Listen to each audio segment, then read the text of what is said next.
Hello and welcome to Florida Basketball Hour. I am Neil Blackman, Saturday Down South. On this episode, going to break down the winners and losers in the SEC and the transfer portal. Am I going to talk about every team? I don't think I'm going to talk about every team. But I am going to kind of get into the ecosystem of the SEC after all the decisions were made on the NBA draft and after the final big portal decision, which was Milan Momcilovic. We were all kind of waiting. Would it be Kentucky? Would it be Louisville? Hey, Big Blue Nation, you got to win. You got to win. And I think you got to be pretty pumped about that if you're Kentucky, because I feel like you just went from like team that might have to hit a half-court heave again to win in the first round to second weekend looks like a pretty legitimate possibility. And then, anything can happen when you get to the second weekend. It's been a Florida Basketball Hour mantra, so that's a good place to start. I'm going to be joined by my guy, Max Barr, tonight. And I got to say, Max Barr, I think, just period into discussion, one of the best in the business covering college hoops, one of the best young guys covering college hoops, but also just period, like, one of the best covering the SEC, end of discussion. And so I knew when I was talking college basketball and talking SEC portal winners, I had to get my guy Max Barr on at Max Barr CBB.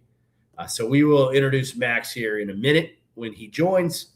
Until then, kind of laying the groundwork and the scenery in the SEC.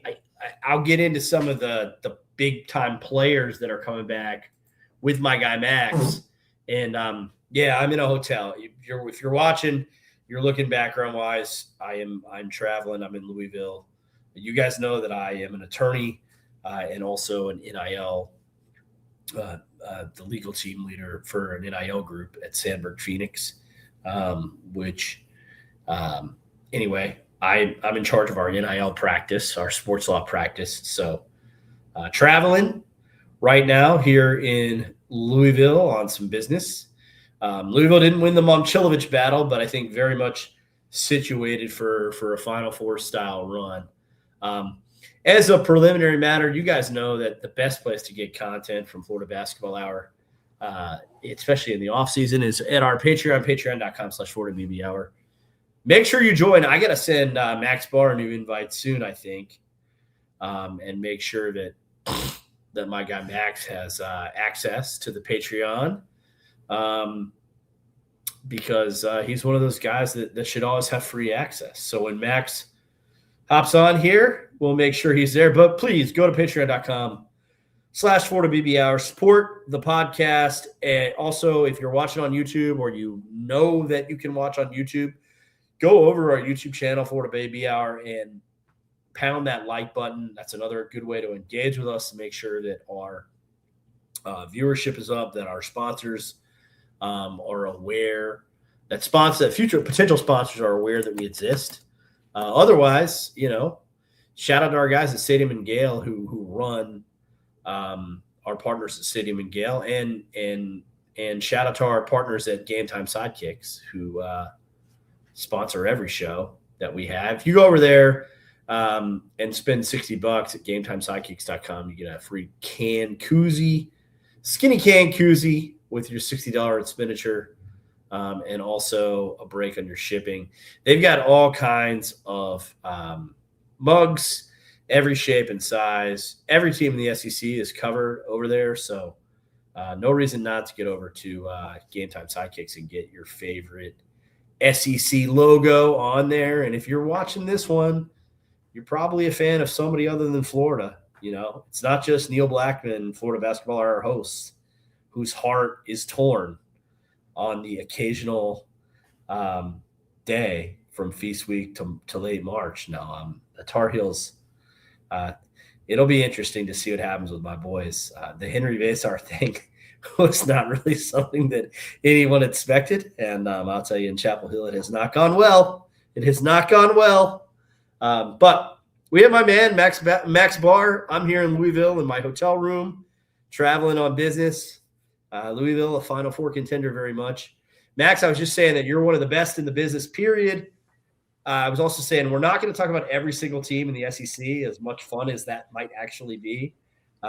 If you guys are sadistic enough to want to go through that exercise, Blake Level and Max Barr have actually done it. But so what I did to make this work is I wrote down a top 25. I have let me make sure that I should have wrote down before I even started this. I think I have 7 SEC teams in the top 25. I want to talk about those 7, and then what I'll do is after we talk about those 7, I'll say, hey, Max Barr, who did I leave out? And tell me why I messed this up. But Max, man, how are you? That sounds like an absolute blast. The man, the myth here, working on it. We've got a Neil Blackman road game right now in the hotel room. It doesn't get any better than this on June 4th, talking some hoops. This is what it's all about right here. I got a great view of the KFC Yum Center for my there you go. For my hotel window. No Florida fans, don't worry. The SEC ACC Challenge people are not going to screw you and send you on the road. They know the marquee game. They're not stupid. Florida Louisville in the Yum Center would that be delicious. But I think Florida fans would riot if a year after going to Cameron they were shipped off on the road again. Anyway, so like framing all this, I really think like 2 things. And a lot of this, I know you've covered with Blake because I religiously listen to you guys and don't miss a show. But I think the SEC will be the best league in college basketball next year. I also don't think it'll be particularly close. I think we're kind of reverting back to the year prior. And I honestly think, folks, that this is going to get cyclical. And it's really going to be about like retention from year to year as like an A sub point. And then do teams make these big splashes? And I thought last year, Fawcett beat me to it, as he often does. But like I think last year, one thing the SEC did was a lot of teams like built strong depth pieces around their team, but like kept losing the battle for like big time stars. And so what we had was sort of a league that like had Darius Acuff not been Darius Acuff, it would have been a league with like Tommy Houck, who's great, and Nate Ament, who was about as advertised, but like the high level star power, the obvious first team All-American wasn't there, but for Acuff kind of defying those expectations. So I think this is sort of, I'm not going to say a return to the norm because that's not fair to the Big 10 or the Big 12, but I do think the SEC goes back to being that dominant league. And then the other, I guess, point I would make is that like, I do think, and it's not just because of Florida, like I do think there's an argument that retention is like part A. Mm-hmm. And I do think Michigan will be somewhat of an aberration. Like I think building a title winner where almost all your key pieces came immediately out of the portal is really hard. Yeah. And I don't know, I don't know if we'll see that. We'll see it again. I just don't think it'll be like every year. Like I think teams that retain pieces and that recruit high-level high school players are more likely to win consistently. No, I totally agree with that as well. And also, I mean, I feel like the Michigan formula is like so one-off because also when are you going to have a mid-major center translate to an immediate NBA 3 who increases his 3-point production by like 700%? Yeah. And makes everything fit. Like it's not going to happen very often. It's so true. And like, I think I liked watching Morez Johnson almost more than anybody in college basketball last year. And like, there was an element of where did that come from, especially in November and December. With the shooting? When he just looked like a totally different human being. Yeah. And I know Dusty, like, I love Dusty. He's a friend of mine. Like, he pointed out at the Final Four, well, we're not all portal. And it's like, yeah, I know you have Will Shedder and Roddy Gell, and like, I get it. And Trey McMurtry started the national championship game. He's a high school recruit. But like, it was a portal team. And I think it was a portal team in that, like, it was an immediate portal team too, not like second or third year portal guys like Florida the year before. So I think that's well said. It's kind of a one-off. To your point though about the SEC being back, if you asked me like a month ago when we still had a lot of question marks, I probably would have said I'm going to give the nod to the Big Ten. Yeah. You know, I would just be like, look at because what I like to do in the offseason to kind of get a gauge for like conference strength is pretty much just look at the front courts.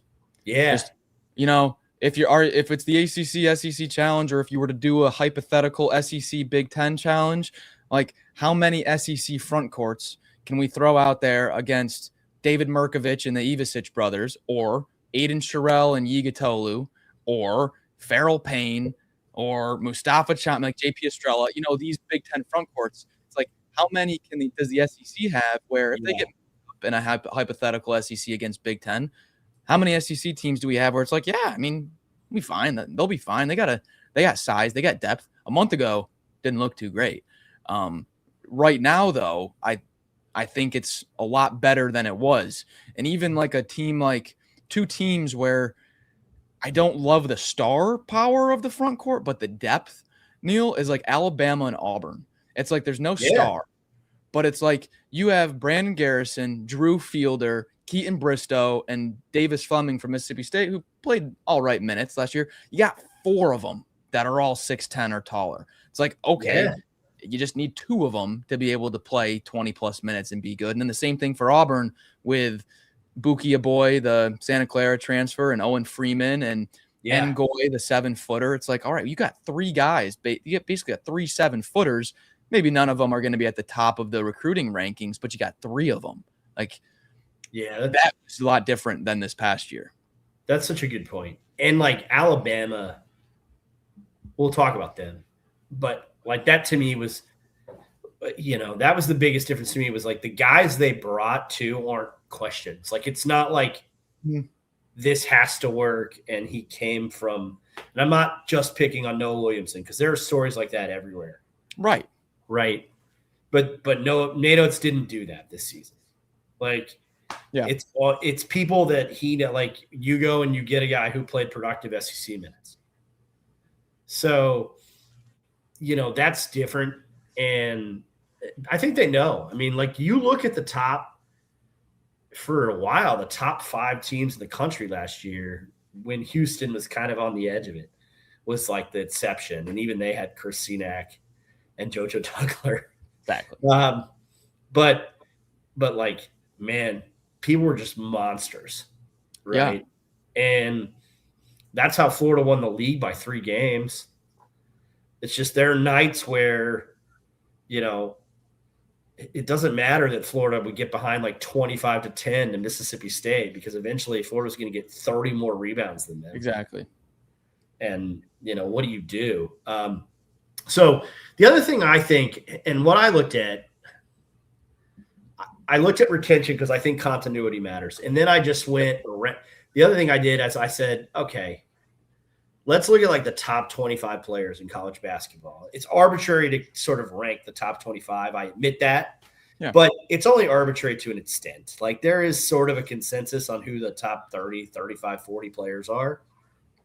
And like, for me, coming back, and this is in no particular order outside of the top, right? Like, I have Hauk and Tanner as probably 2 of the 3 best players in college basketball coming back. Yep. And then I think that's pretty not debatable. But then after that, like, you have Alex Condon. This is just the people I wrote down. Alex Condon, Amari Allen, Ruben Chenyalu, Billy Richmond III, who I probably could have put above Chenyalu just because I love the upside so much. Yeah. Malachi Moreno, Mattis Vokatitis, Tahad Pettiford, Boogie Fland, and Darian Reed, like, are all guys I put in my top 30. And maybe I'm reaching on Darian Reed, but the talent is like indisputable. So I said, man, all those guys are from the SEC, right? And now you add Mila Momcilovic to that mix. And, then you have guys just beyond that list, like Zoom Diallo.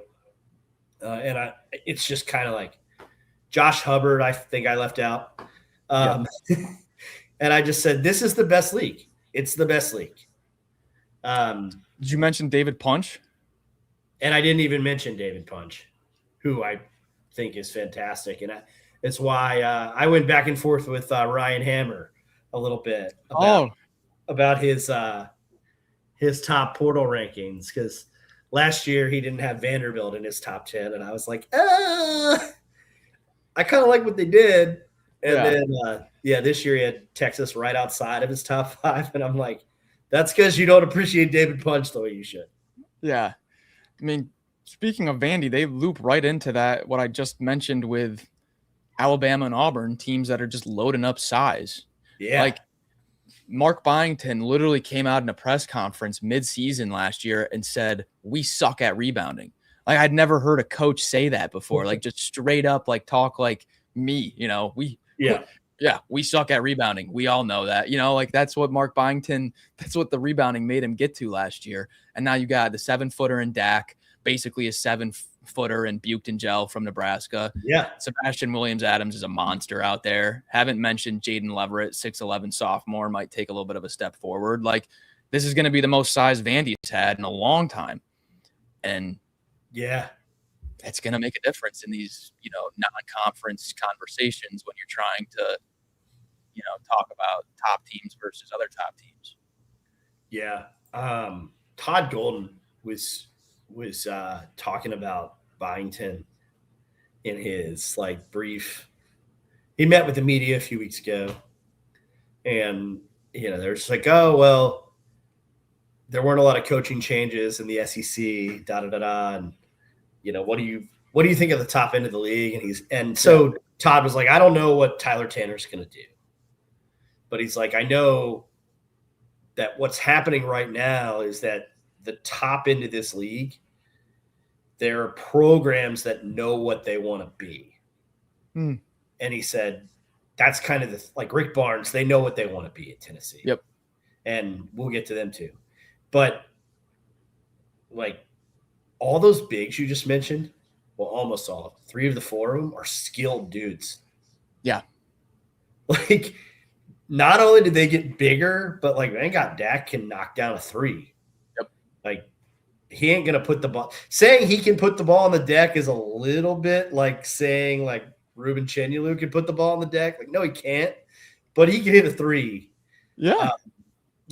And you could play him out of the short roll a little bit.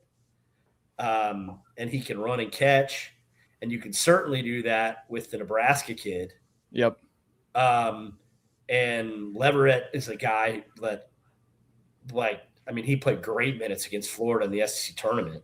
He didn't look bad towards the end of the year at all. Yeah. He played great minutes against everybody in the SEC tournament. So, Mark doesn't just hit the portal for the sake of hitting the portal. And Vanderbilt has nice NIL, and they spin with a purpose and they build with a purpose. And that's kind of what's separating, if you're Nate Oates or you're Mark Byington or you're Todd Golden or you're Rick Barnes, those are programs that know what they want to do all the time, right? Sean Miller's the same way. It's just this year too. And that makes the league even more frightening, I think. I mean, just if you want to talk about, the best league conversation, we talked a little bit about Texas. We talked a little bit about Vanderbilt. As long as Sean Miller and Mark Byington stay at those schools, I think, let's see, the Torvik way too early analytical projections. They've got Texas top 15, Vanderbilt top 25. Those are a little bit wonky, the way too early projections. But, no matter where you look, you're probably going to see Texas and Vandy both top 25. 2 years ago, that wouldn't happen in the SEC. We've basically, just by Sean Miller and Byington being added to the league, the SEC's basically added 2 top 25-ish caliber programs now. Yeah, it's so true. All right, we'll start with Florida in this top 25 list I made. And it's not that I'm trying to marginalize my guest. I'm not. Max Barn is far better at talking about the SEC than me, but Not when it comes to the Gators. No, I mean, we've got these teams that I listed down, and Max will tell us if he thinks I forgot anybody. But this is a good – I'll just use this. Listen, Brian Manell asked if you guys think Auburn and Alabama are trying to answer Florida at their front courts.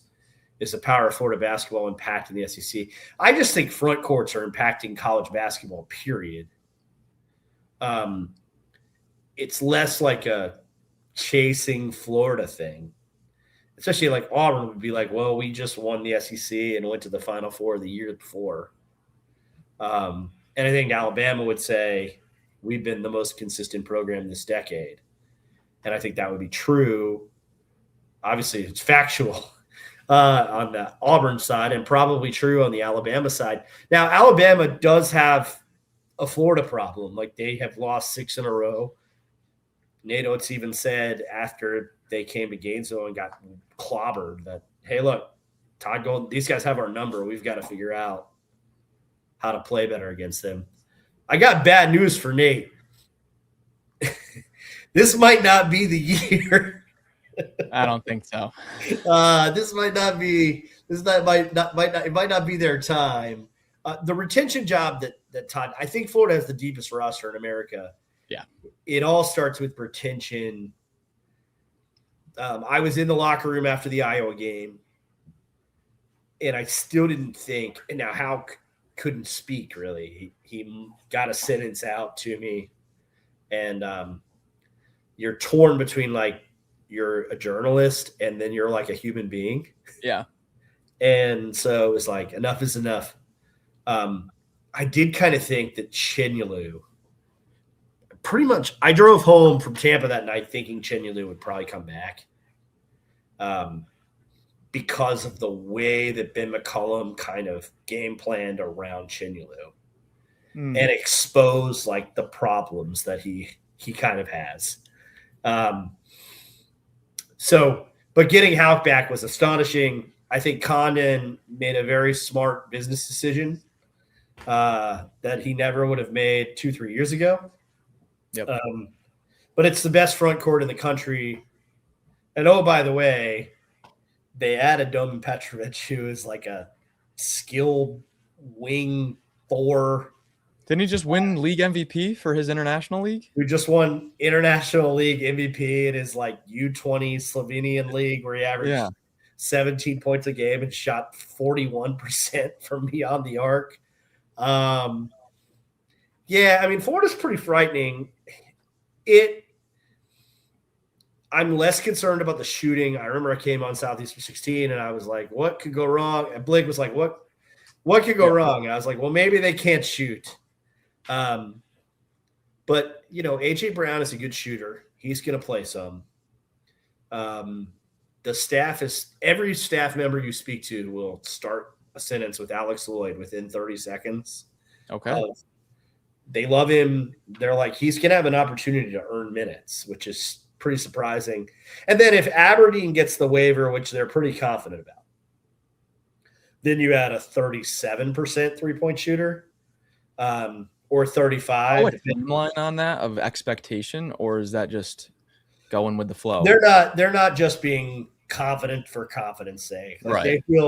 They feel like it's pretty much common sense. He played 40 minutes as a freshman. Yeah, it's that 1 year. 14 of them were in the NIT in one game. Yeah. And, Todd Golden has said, like, look, there shouldn't be a different rule for college basketball than football. Some players in that situation have gotten the waiver, some haven't.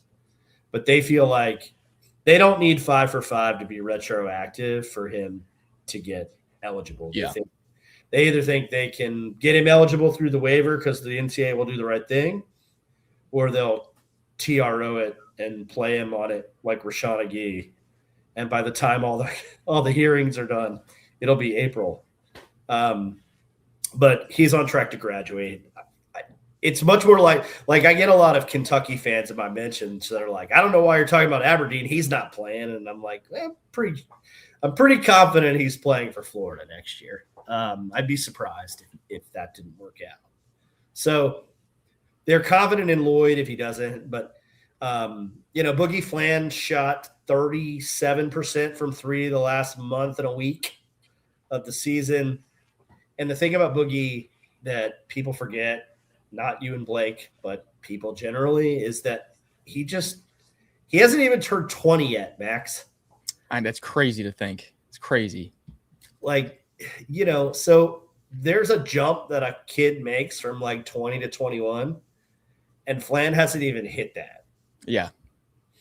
And it's his first offseason healthy. Like, I think that if they get the version that they got the last month of the season, people are probably in a lot of trouble when they play Florida.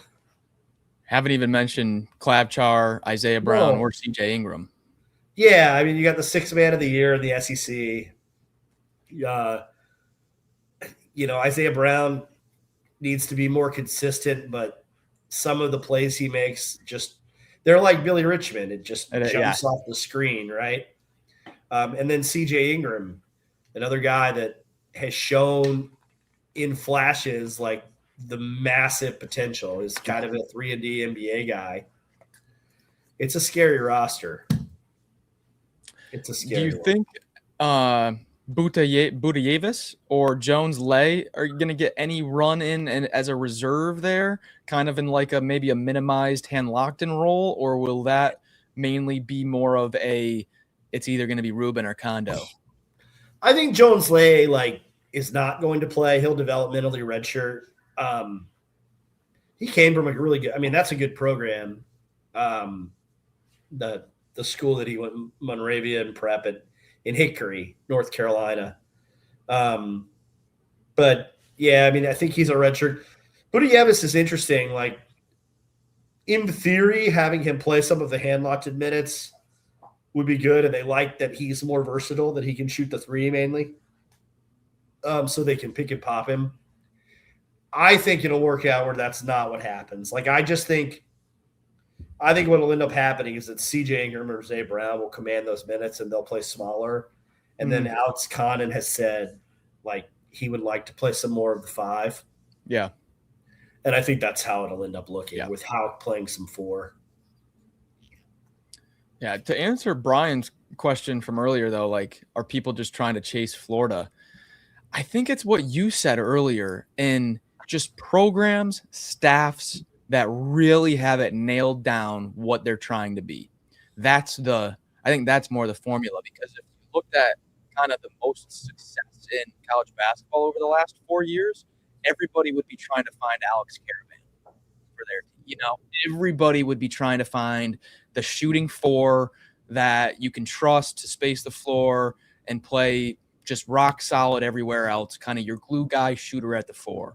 Or everyone would be trying to find their three different guards, their Butler 2021, all 45% three-point shooters and everything. And so now, just because Michigan and Florida have had so much success just bullying teams, I feel like it's the new trend. But I think you really nailed it earlier, where it's just like, whatever the identity and the keys to success for that staff is, just nailing those, you're going to find success in your own ways. More than one way to find success in college basketball right now. Oh, for sure. So I had 2 SEC teams in my top 10. Okay. I had 3 in my top 11. I had Tennessee at 9. So I'm going to let Max Barr talk about Tennessee, and then I'll respond to you. We'll make this more fun. So Tennessee, the thing with Tennessee is I think they're going to be much more like their Dalton Connect year, where Josiah Jordan-James, Triple J, was manning most of the minutes at the 4. I think that's going to be kind of your Jalen Harrelson role, transfer from Notre Dame. This is a guy that saw his star point guard get injured early, and as a freshman was just asked, hey, Jalen, I know you're kind of playing 4 and the 3 for us right now, but now you got to kind of be the 1 through the 4 and just did everything. It's going to be a lot different than Jalen Carey at the 4. I think your offensive rebounding rate is going to come way down. Probably going to be the lowest defensive efficiency that Rick Barnes has had in a few years. However, everything else should fly through the roof in terms of offensive efficiency, perimeter shooting, go-to scores type of stuff. I mean, the depth. The only thing I'm a little bit worried about here, Neil, is the potential for, like, what happens if Dwayne Brown gets 2 fouls?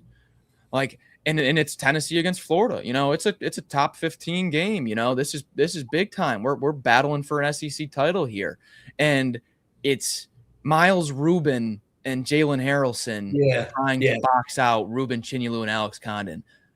That's my only worry for Tennessee, is the potential for maybe lack of elite big man depth, but everywhere else, you gotta love it. Yeah, I like Miles Rubin because he's so efficient. Yeah, good numbers. And, you know, I do think that, like, they're going to get something from a rim protection standpoint from him that maybe, like, they don't get from a rebounding percentage standpoint. Yep. But the give and take may be okay. I've heard the, like, criticism that this isn't, like, the classic Rick Barnes team, and, like, I don't agree with that. Like, I agree with you. I just think it's more of a connect looking one. But the build like, going and getting Marquis Clark is like, Marcus Clark is exactly the kind of tough guy point guard that Rick Barnes always seems to have. He's been rising this offseason. Heard a lot about him. Yeah. I mean, Ralph Scott, you're adding a top 50 recruit who just seems like a fit for everything that they want to do, and is the kind of Rick Barnes freshman that'll, by February, of course he plays 20 minutes a game. Of course. Yeah.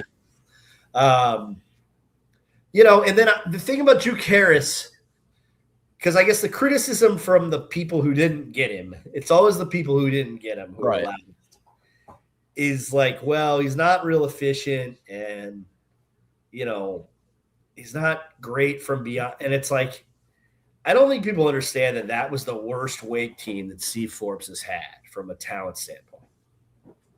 And, like, Juke's just not going to be asked to do all the things that he had to do at Wake Forest. And I think he's going to be comfortable with that. And then I love Jalen Harrelson. You mentioned him. Orlando kid that I'm pretty familiar with. Love him. He's such a good cutter. Like, in their, like, flex cuts. Yeah. Those little floppy actions where it's the second guy they run off the floppy that, like, you know, he can cut out. He'll shoot. He had a 23% assist rate, which is preposterous for a wing. And then you throw in Day Ames, who kind of quietly was on a really good Cal team, by their standards, at least of late. And you just have a lot of options, man. Yeah. Like, from an offensive efficiency, like you said it, like, they're going to score. Yeah. And the cool thing is they're going to score in a lot of places, which is new for them the last couple of years. Where you don't have these late game possessions where it has to be a mid, or it has to be connect, or it has to be Zakai Ziegler. Like, you're going to go out there and be like, I don't know, man. Like, they've got Tyler Lundblade in the corner. You know, yeah. What do we do? And that's interesting to me. Yeah, Rick Barnes at Tennessee actually has only had 2 top 20 offensive efficiencies. Wow. They've only been a top 20. I am top 25. That was the Grant Williams, Admiral Schofield year, the Grant Williams' senior year, and then the Connect year. That's it. Wow. So I think you're going to get off at top 20 offense number 3 here. And those 2 teams, that was a Sweet 16 and an Elite 8. So to anyone that's saying, like, you know, oh, this is not the Rick Barnes team, they're not going to be able to play Rick Barnes basketball. the 2 times that they've had a top 20 offense, it's gone fairly well. They've also been like the last SEC team playing a lot. So I just don't, there is a little bit of don't bet against Rick Barnes and me putting them 9th, but that's where I got them. I have Texas at 11. If you wanted to get in a big argument with me that Texas should be 7th, right? I would not fight anyone on that. I'd just be like, that's fine. Like Florida, some combination of Florida, UConn, Duke, wherever you want to put in, Michigan State, wherever you want, Illinois, maybe Houston, maybe Michigan. I'm a little more skeptical of Michigan than some people. No, I still think they're going to be in the top 10. I just don't. I think if they end up number 2, I'm going to be like, Yeah. But yeah, I mean, like I could be convinced that Texas is 7th. Man, I love what they did. I just love what they did. I love them also. I really do. Yeah, I think Texas is going to be one of the best teams in the league. I think they're a top 3 SEC team. And one element that I don't think a lot of people are, it's gonna be realized very quickly because teams are just going to. We were actually talking about this morning. People are going to hate playing Texas because of how many free throws they're going to shoot. Oh my God. Matas Vokititis, you guys, if you watched any Texas game this past year, you know that guy he got your opposing big in foul trouble almost immediately, most times. So Vokititis's fouls drawn per 40 minutes, 8.3. That was 3rd in the entire country. David Punch, 5.0. That was inside the nation's top 270. And then Isaiah Johnson, 5.8. That was 110th nationally. You have 3 different starters who last year averaged 5 or more fouls drawn per 40 minutes. Just the 3 of them. I mean, Isaiah Johnson last year, he only scored in single digits 3 times the entire season. It was 9, 9, and 8. I mean, I could make a pretty confident bet right now. Isaiah Johnson scores in double digits every single game. But I think people are sleeping on Isaiah Johnson a little bit. Yeah, he's a ridiculously efficient player. He was top 150 in offense efficiency and free throw rate on a team that's not good. Yeah. Which that's really hard to do. As a freshman. Yeah, like Jeremiah Wilkinson didn't even do that, and he was ACC 6th Man of the Year before he got to Georgia. Yeah. And he just couldn't get – like his offensive efficiency wasn't high enough. He had the free throw rate at Cal, but I think he'll really elevate them. And I also think, I mentioned Ralph Scott. I think we often forget freshmen in these conversations. I don't want to forget that I think Austin Gooseby and like Rick Barnes will get him comfortable. Yeah. And he'll be impactful. And then after that, the real story on this team for me is that they're going to be the 2nd best defensive team in the SEC. Period. End of discussion. I don't think that there's an arguable team I think Florida and Texas are going to be so far and above better than everyone on that end. And we'll see what happens with Arkansas, because I think if they could get a waiver for a certain 7-footer that many of you are familiar with, it could change some things about the way they look. But, man, Vokititis, like they all run, right? So their transition defense is going to be better, which is last year it was like if you can run on them, you can score. But if they get in the half court, you're in a lot of trouble. And, now they've got Mikey Lewis, who upgrades the entire perimeter defense, which was like the one, you could screen them a little bit in the half court last year and get some threes up. They're going to look like a rugged they're going to look like the Sean Miller teams that I watched in Arizona. Yeah. Actually. And you could see like the development of Vokititis throughout the year. Like early in SEC play and big non-conference games, like Vokititis foul trouble early. Entire team for Texas, the entire makeup of this team, the way they play, completely changes 5 minutes into the game because Voki Titus was too physical. And then down the stretch, you're looking at like some NCAA tournament games, 33 minutes against BYU, 31 minutes against Graham Ike and the Zags. Like big time 30-plus minute performances. Give them another offseason, and Voki Titus is going to be a 30-minute per game, 7 foot, 260 pounder. There's only a few of those in the country. Yeah. No, he's a problem. Yeah. He's a problem. It's gonna be pretty fun. All right, the fourth team I have 5 SEC teams in my top 16. And the fourth one that I've got is Vanderbilt. Yeah. I love them. I might have them too low, honestly, because you mentioned the front court. I kind of want to see how that all works. Yeah. I think if Florida goes to Memorial Gym, that could be a lot of fun. Florida very clearly demonstrated in 2 games that they have no clue how to guard Tyler Tanner. You don't have to feel bad about that, Florida fans. That's pretty much everyone in America. Yeah. But it's not, it's sneaky. It's just going to be kind of lazy, I think, and you're going to hear it a lot of places. You won't hear it at Southeastern 16. You won't hear it from me. You're going to hear a lot of people be like Tyler Tanner and his supporting cast, and it's going to be like not a lot of talk about why that supporting cast is really good and complimentary, but it is. And I think they would have made the Sweet 16 had they not had to play a road game in the second round. Yeah. I think that, it's another reason that the committee just clearly ignores conference tournaments to do what they did to Vanderbilt, do them dirty like that. Yeah. That's going to be a team with a chip on their shoulder. I expect them to play deep into March.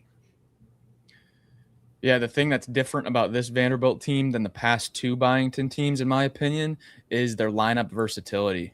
You're not going to be able to match up Nightmare Vanderbilt next year. It's not going to happen anymore. If they want to go like super big and go Sebastian Williams-Adams at the 3, Berkey Buchtengel at the 4, and Bangot Dak at the 5 and go massive, they can do that. And if they want to go super small and go, Sebastian Williams, not super small, but just Williams-Adams at the 4 instead of him down at the 3, and you play the 3 guards. People forget Chandler Bing played 20-plus minutes for every single game in March, was a key piece for them down the stretch. And then, this is a top 20 recruiting class for freshmen. That's right. It's a top 20 freshman class here. You've got, I want to call them all 3 top 100. The power forward, Jackson Sheffield, depending on what outlet you look at, it might be 98, might be right beside the top 100. But Ethan Mbako and Anthony Brown, the guard and the wing, those are 2 top 100 guys to fall. And I'm right now, you got to project either junior T.O. Barrett or sophomore coming off 17 points a game, ace class, to be a bench piece. It's not the same Vandy as last year. And that's so you go get a guy like T.O. Barrett, and it's sort of like all the programs that have gotten Mo Diabate. You're just getting a dude that knows how to win. Yep. And nothing's going to rattle T.O. He's been the lead guard on a team that beat Florida in the last couple of years. I think he played 30 minutes in that game, and they moved Ann off the ball for Missouri. And, he can play. It's a good supporting cast. And like you said, it's going to be a much more versatile team. I really could have had him higher than I put him, which was 14th. And then my last SEC team in the top 16, Big Blue Nation, is you at 16, the Kentucky Wildcats, right ahead of Alabama, who I had 17th. We'll talk Kentucky first. Yep.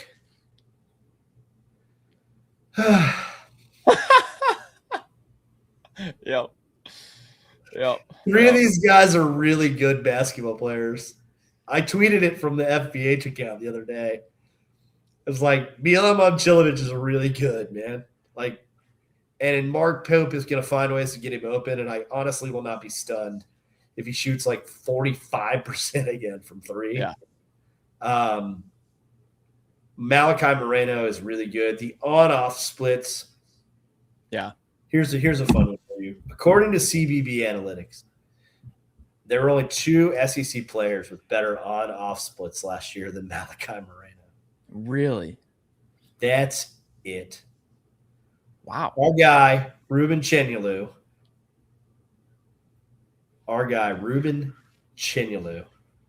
Was one. Think who else? This is staggeringly awesome stuff. Who else was just absolutely monumental to their team? He's gone. He's going to be a lottery pick. Swain? LeBaron Philon Jr. Oh, Philon. Yep, that makes sense. And I mean, I don't even like Philon played so much; it's kind of small sample size theater. Yeah. To be honest, but even then, and you think about when Philon did sit, and they were like garbage time against teams that were terrible in the non-con, and his on-off splits were still stupendous. Yeah. So, yeah, I mean, Malachi Moreno is a difference-making player.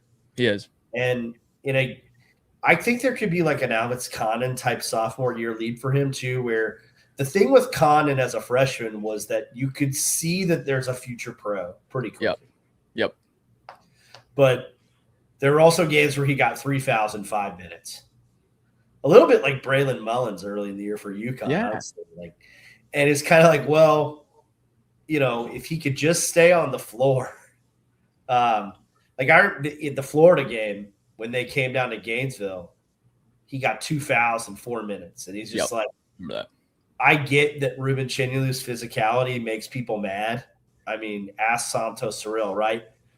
Right. But you have to chill out and keep playing. You can't be stupid. And I think Malachi will play within himself more. And then the third guy I think is really good is Zoom Diallo, who I think is probably pretty underrated. Yep. And I think he was so quick to go to Kentucky that we didn't talk about it much. But he's just very steady. And the other thing about him is he makes more sense. He makes more sense than last year did. Yeah. Because I thought for a guy that does not shoot well, I thought Jalen Lowe needed to shoot a lot. And I was one of the guys who chuckled at if they had Lowe stuff, because I was like, well, if you look at the on-off splits from when they did, you're not helping yourself much. Like, it's a ball-dominant guard that can't shoot, but likes to shoot. And, when they ran things through Aberdeen dribbles a lot, but it was a lot better, quite honestly. And, it wasn't really till Lowe went out that they found the right role for Colin Chandler, and that kind of mattered. Zoom Diallo is not going to have any of those problems. Like, he's going to get the ball where it needs to go. In fact, that's where I get annoyed, because I don't know what they're doing around him. Like, Alex Wilkins is not a good fit for any of those players. Now, he's exciting, but he's kind of like a ball-dominant wing that needs to have the ball a lot to be effective. I don't know if that's a great idea on this group. I don't know. I mean, the pieces around those 3 awesome players don't make a ton of sense to me. But I think the second weekend upside is obvious. I feel like you and I have had a great pulse on Kentucky in the off seasons the past few years. Last year, I remember we did this, and Kentucky's talked about as the number 1 team in the country, or 2 or 3, right up there. And I remember you and I going back and forth and being like, I've got questions here. I've got questions there. I don't buy in it. And I got chewed up last offseason for it. So did I. Just chewed up. I did deep dive into the 3-point numbers. I was like, I don't think this team's going to shoot that well. I don't know how well they're going to rebound and this and that. And a lot of those problems came to fruition. I haven't been panicking on Kentucky this offseason. I was holding out on the Moreno news, and I was holding out on a star wing. And so now that they've kind of got both of those, I'm right around like a 15, number 15. You'll probably lose a few games. You drop down to 22 in Ken Palm, and then you win a big game on the road, and you're up to 17, you're up to 16. And like, that's where I think this team kind of lands because, like you said, Momcilovic, you're going to take the best shooter in the country. I mean, that's going to be a great take. There you go. Back him up with Cam Williams. All right, let's go with the 3. You got a 7-footer taking a sophomore leap that's got NBA aspirations, that, potential fringe first rounder type of grade, early second rounder. All right, let's go. I mean, we got to get big. Love that. And then Zoom Diallo, like you mentioned, you love the assist rate. I think an underrated thing about Zoom Diallo is his free throw rate as well. Very physical, can get to the line. And, late clock situation, just have Zoom put his shoulder down and, all right, maybe we draw a foul. Maybe we have an opportunity for an offensive rebound. And then the 4, it's like, I don't want to put Justin McBride, 6'7" mid-major transfer to project as the starter at the 4, but he is also kind of one of those glue guys. He's 240 pounds. He's a senior, can knock down a shot. He's probably going to be a piece. The internationals are always a question mark. But my thing with you, I could not agree more. When you were saying that, I was like, oh my gosh, this is my exact same take on Kentucky. The Alex Wilkins, kind of Jerome Morton, maybe does Cam Williams develop a tighter handle in one offseason? I don't think so. Like, I think we could 100% get to February, and Jerome Morton is just kind of this like nice, solid senior. He doesn't stick his nose in there too much, but when he's open for a shot, Zoom, kick it out, he'll knock one down. And like, that's kind of how it's going to shake out there. I'm not just of the group that's like Alex Wilkins lock. He's going to be a 30-minute per game guy. I do have some questions there. So I'm right there with you. I think this team's going to, give or take a 5 ranking, right around 15 to 20s. Maybe they go on one of those, non-conference Kentucky runs where they beat the Zags and then they, put together another win and they're up at 10. But like, yeah, right around the teens. And they're going to have a game. They're going to have a game or two where Momcilovic just shoots someone out of a gym. Yeah, makes 9 threes. And that's the thing. Like, everybody's like, well, you had Joshua Jefferson and they had all these other pieces. And it's like, that's nice. And all those things are true. Also, like, they beat St. John's because he went 4 for 5 in the second half from 3. Yeah. Like, they played the last possession game with Arizona on senior night in Tucson because he went like 8 of 11 from 3, right? Yeah. Like, those are just the things that he can do. Like, he can keep them in a game where they're not having their best night. And that's why it was so essential. Like, I'm not sure that there's a bigger impact transfer from like where a team was to like just the stability of the floor now. Yeah. Does that make sense? I don't know how much like the ceiling, we'll see. There's other questions, but the floor, now that Momcilovic is there, I'm less worried about like the roof caving in. Now the questions around Mark Pope, the existential ones, are going to continue because it's Kentucky. Because their rival is set up to get a 1 seed for the 3rd straight year, and that's going to make all those people furious. And then their other rival, Louisville, is getting real serious. And, if Florida's really good and Louisville's really good and Kentucky loses in the second round, there's going to be questions about the head coach at Kentucky. Sorry, that goes with the territory. But I'm not as worried about the floor. Talk to me about Alabama, because Nate Oates – I'm not as high on Amari Allen as everybody else. I think he's really good. I just thought it was – I saw him in some, like, top 5 returning players list, and I was like, come on. Like, yeah, I saw that too. Yeah. But anyway, tell folks about the Tide. So the interesting thing with Alabama is they kind of have like a no like top 5. It's funny because we just joked about Amari Allen being top 5. I'd say like no absolute all SEC stars, but everyone's just rock solid.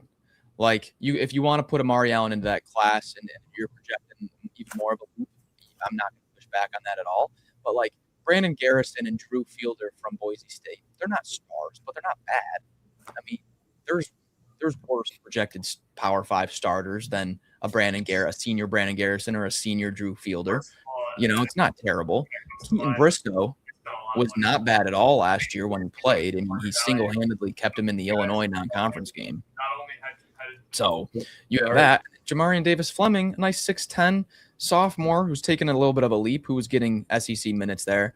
And you have 3 top 50 freshmen that are all 6'6". Caden Samuels, Jackson Richardson, Terrace Bowie, all of them 6'6", all of them top 50. Now, I don't know who's going to end up being the one that maybe should have been more like top 20 and the one that should have been more like 75, but probably going to shake out that way. I've heard a lot of great stuff about Caden Samuels. He kind of had an injury that bumped him down the rankings a little bit. But like my thing with Alabama is, no one's going to be like jumping out at the page. Holy smokes, they're a matchup nightmare. They're going to win every battle at this position no matter what. But you list the top 10 guys on their team, and it's like, well, they're probably playing 10. Yeah. Yeah. No, I think so too. I love the depth. With you. Like, I think the way that they've been so consistent is they have the depth to play ideologically the way they want to play all the time. Yeah.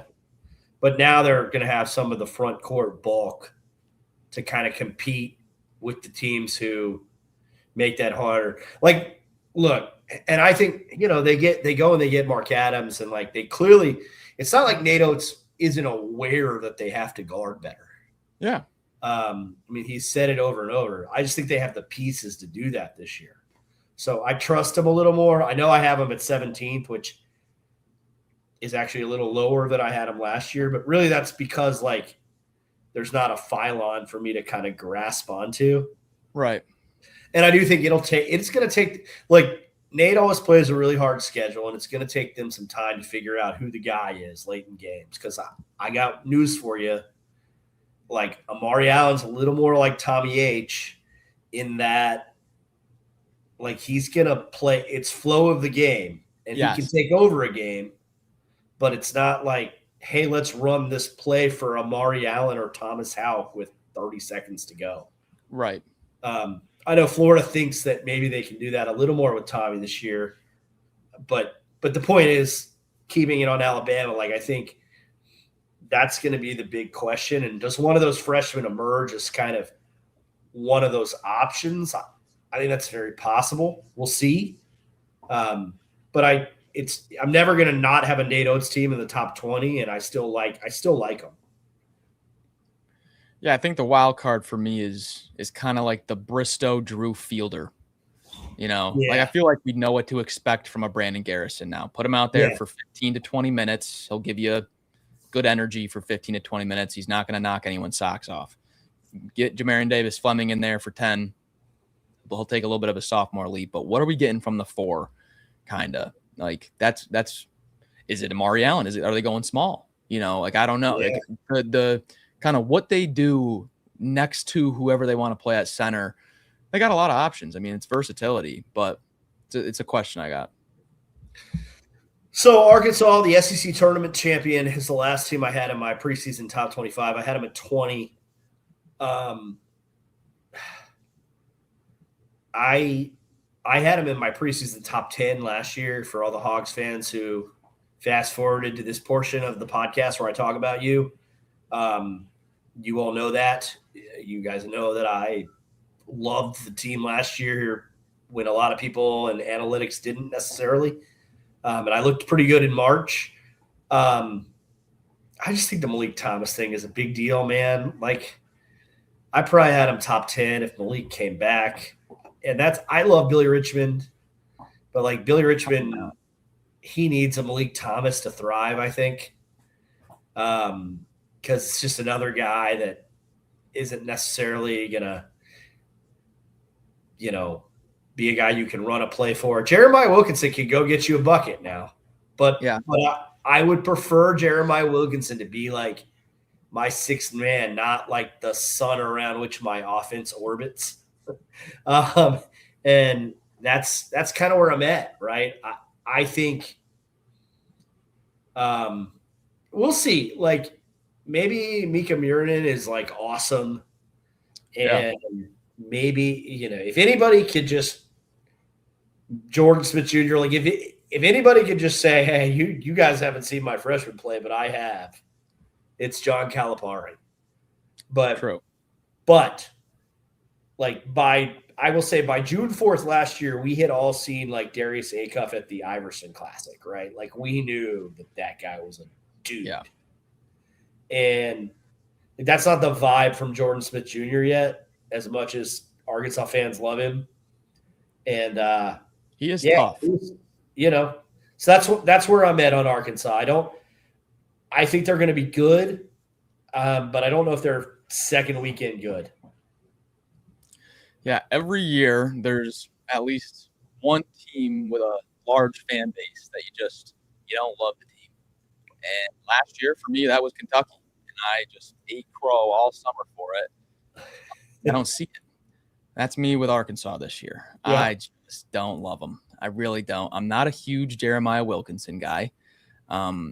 There's one guy I like to read. One guy, his name's John Fendler.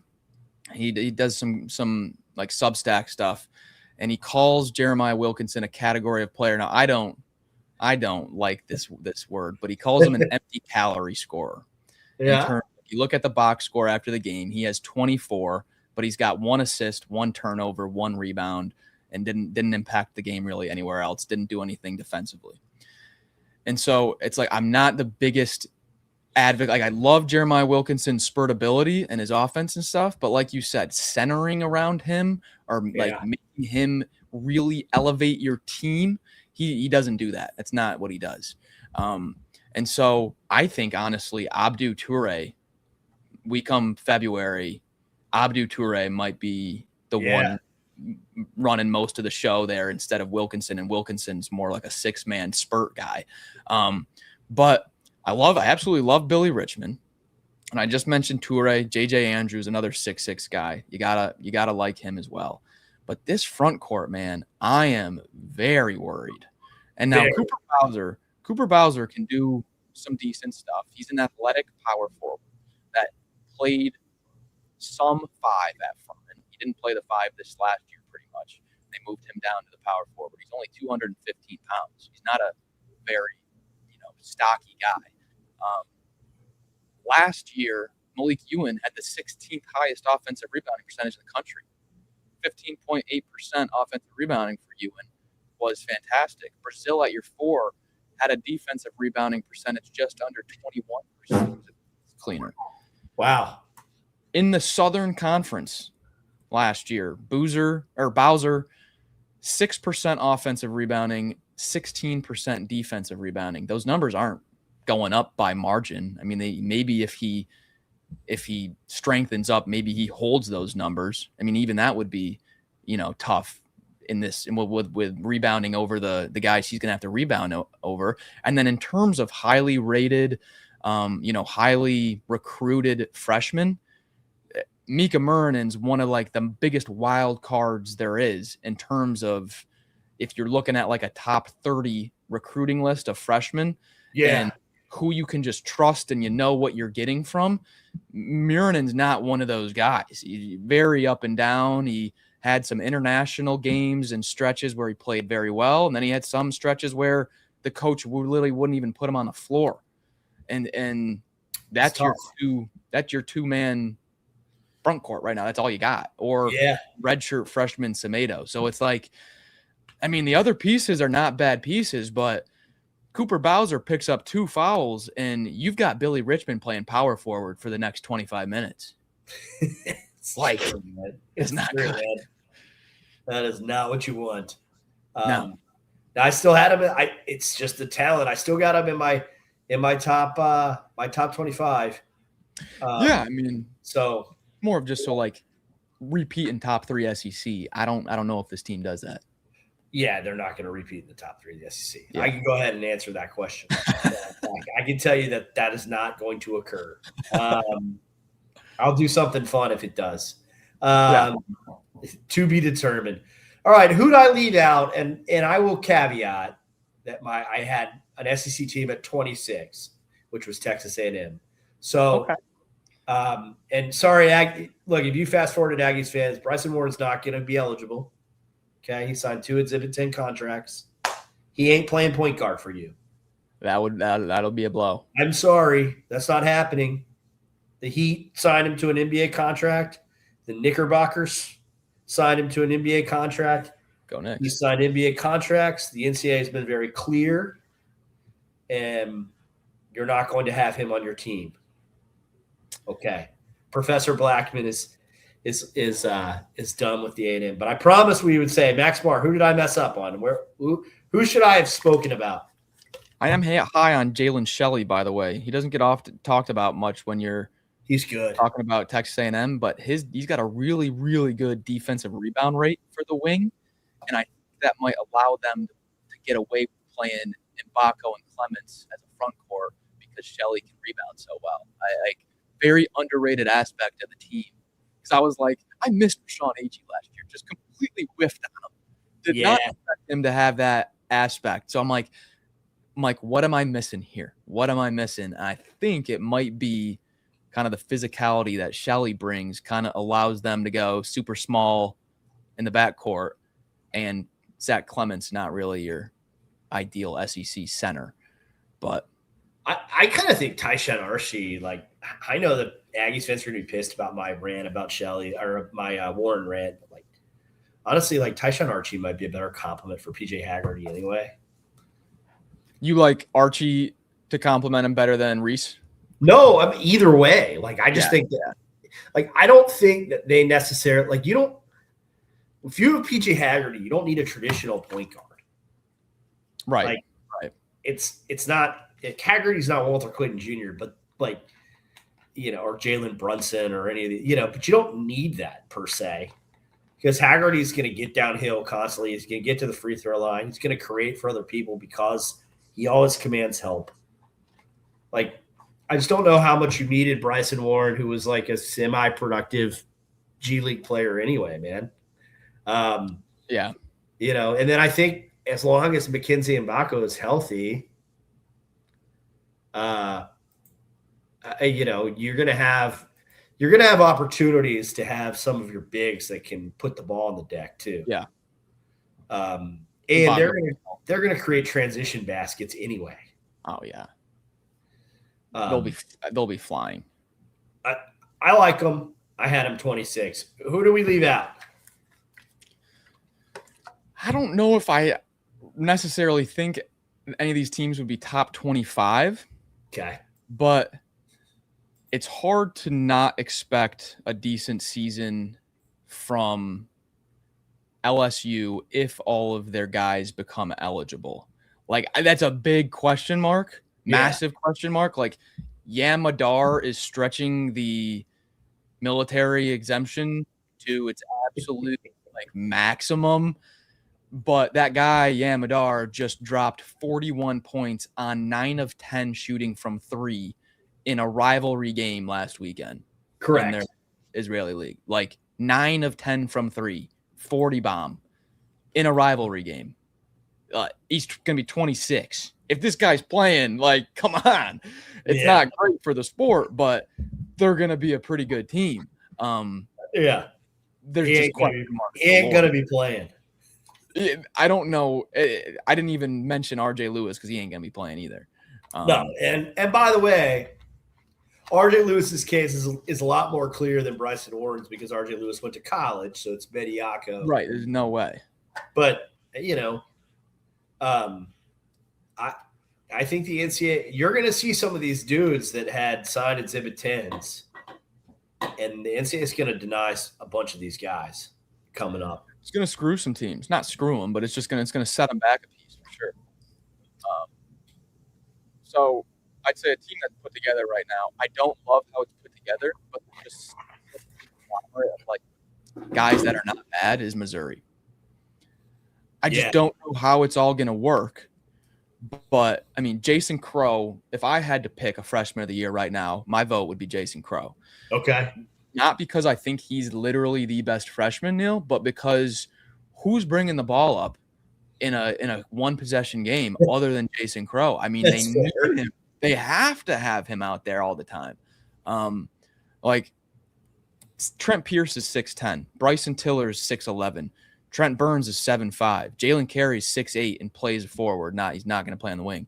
Yeah. Tony Bryant, the freshman, 6'10", maybe can play on the wing, but honestly, more of a power forward. Maybe could play on the wing. That's 5 guys that are all like power forward or center. 5 of them. I don't know. Dennis Gates is probably going to do that thing he does every year where he plays 17 players for the entire non-conference, and you really have no clue what the rotation is until February. So I don't know how it's going to work out, but I mean, Jason Crow, Bryson Tiller, Jameer Jones is not bad at all. Jalen Carey will give you some good rebounding. Tony Bryant's a top 50 recruit. Like, there's a lot of talent there. I don't know how it's all going to fit, though. Yeah, that's where I'm at with them, too. I'm also that way with Georgia and Ole Miss. Especially Ole Miss. I'll use Ole Miss as an example of where I think retention is really important. And like Pinkins, if I had been, but like losing James Scott, who was really productive at the end of the year, like that's such an error to me. And it's an error where like we will never know what Chris Beard really thinks of that until he's not at Ole Miss anymore. Right. Because it just seemed kind of like a consummate Chris Beard prototype guy, and he hits the portal like a week after it opens, and you're like, huh? Yeah.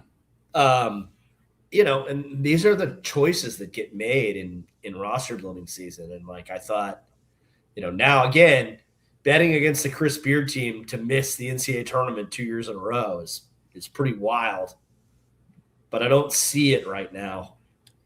Who knows? Maybe they'll prove me wrong. But for them in Georgia, I just feel like there's some retention things that occurred and or didn't occur, and they're problematic. Now, Georgia, a little different because I think you could make an argument that Georgia did okay. They at least came out in the wash. Right. Like you lose Wilkinson, but you keep Kenon Catchings. Like it's kind of, I don't know.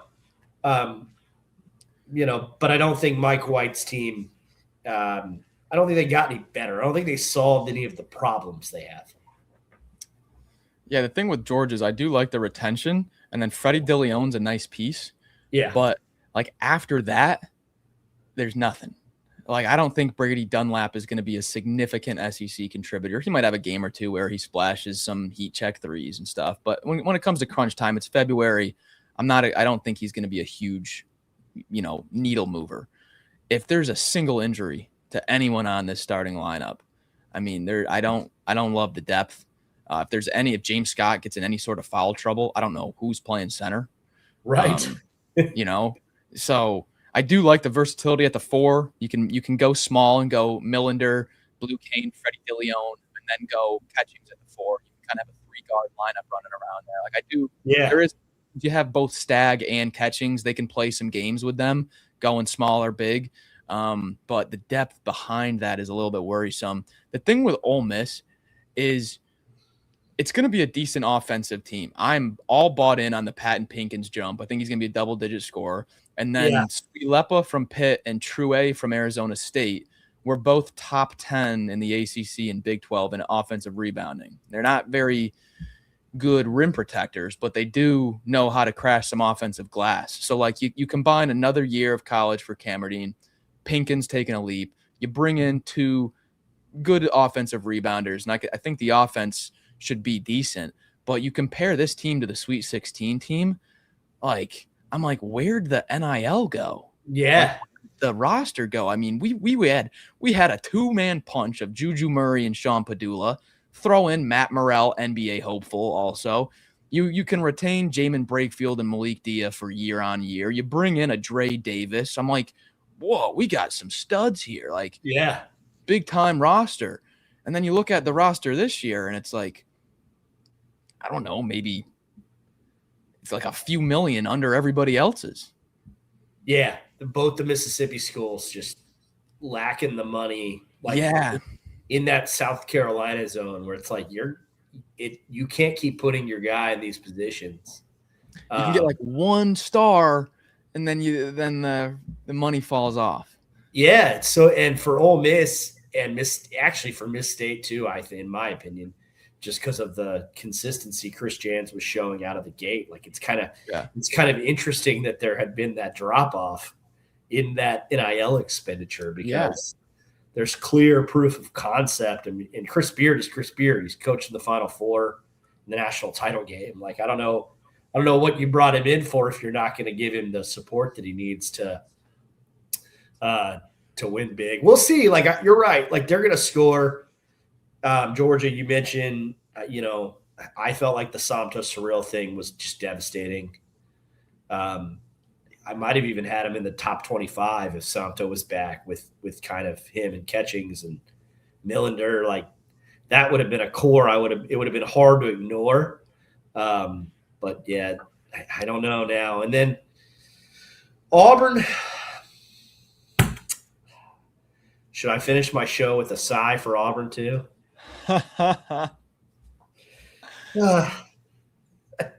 What do you think, man? Like, the Auburn fans have been the ones in my mentions now because I've defended Stephen Pearl, but I've also said, like, I don't know. Maybe Tahad Pettiford is freshman Tahad Pettiford. But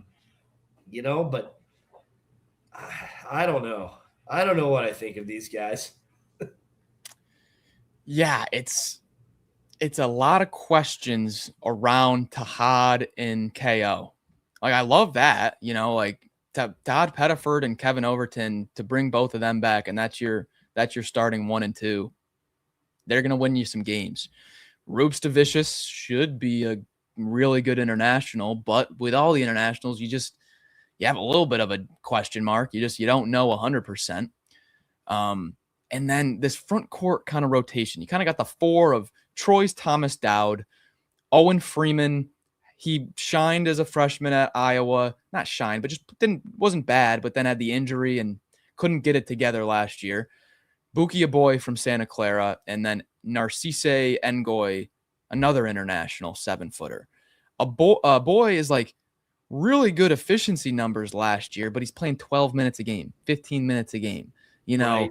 Like these are just his 3 WCC tournament and then the 1 Kentucky NCAA tournament game. So just 4 March postseason games. He starts all 4 of them, 17 minutes, 12, 14, 17.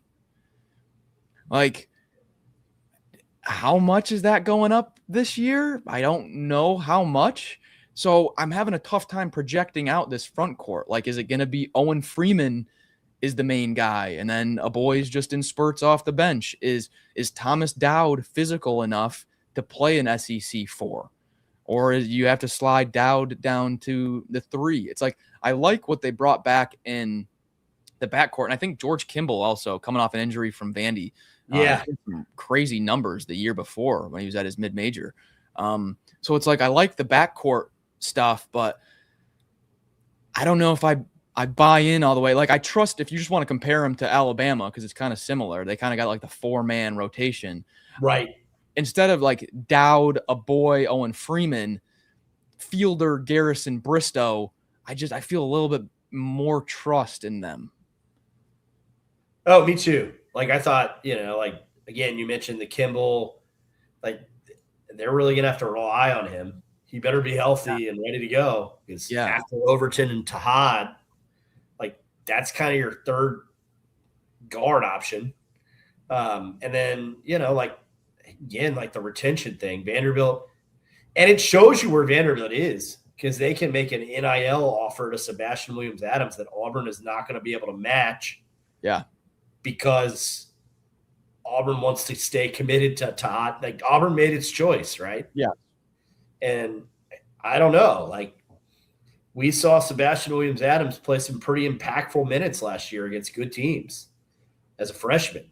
And so, now, okay, like Bucky Aboy played on a good team. Like, you're bringing in guys, but I'm not sure where any of the upgrades are really. Like, if you want to put it into perspective, 2 years ago, your front court rotation was Janai Broom, Dylan Cardwell, and Chaney Johnson. Janai Broom, Dylan Cardwell, and Chaney Johnson. And now it's your boy, Thomas Dowd, and Owen Freeman. I mean, yeah, you don't feel great about that. You don't. No. Nope. That's where we're at, man. That's where we're at. It's going to be fun. I still think it's the best league in the country. I mean, like I said, I got 8 of them in my top 26. I probably got 9 of them in my top 30. I didn't go all the way to 30. I just put A&M at 26 and stopped writing. And I go back and forth on A&M from day to day. I still think there will be some sort of come to Jesus moment for Bucky where he realizes that he cannot play that way in the Power 5. Yeah. Similarly to the way that Nate Oates, even though people insist that this didn't happen, Nate Oates realized, like, if he was going to play that way, he had to recruit differently. Yeah. So it'll be either or for Bucky. He will either continue to try to play that way with nice NIL and portal mashups, or he'll go get like Brandon Miller and then be like, ha and now I can play how I want. Well, it's amazing what a top 5 pick can do for your defense. A guy, probably Charlotte people tell you should have been all defensive team this year in the NBA. So anyway, it's going to be fun to watch the evolution of Bucky Ball in College Station because he's so young and he ain't going anywhere. But it's not, he brought his own like unique thing, and Todd Golden will be the first to tell you. He's like, I just got my ass kicked by Gonzaga a lot and decided that was a really good way to play basketball. Yeah. And so the one like Todd wasn't trying to do anything that hadn't been proven already. And here we are. So Max Barr at Max Barr CBB, I think, and I've told people this period, like I think one of the best young talents in the college basketball space. Max, appreciate you, man. And if I haven't renewed your Patreon membership, I got to send you a new one. Appreciate you. The best Patreon in the land. Florida Basketball Hour right there. Yeah, folks, check out my visual depth charts. It's kind of awesome. It's kind of my biggest project I do all year. You can find them pinned to my Twitter at all times. It's visual. You might be off on a player or two. I can't nail them all down perfectly, but it's more just so all the players that Neil and I just spurted out at you, you're like, who the heck is Bryce Dessert? Who are these players? You need to put a face to a name. Check out those visual depth charts. It's my big project. I just finished it up this week. All right, y'all. Enjoy. Appreciate you, Max. Thank you so much, Neil.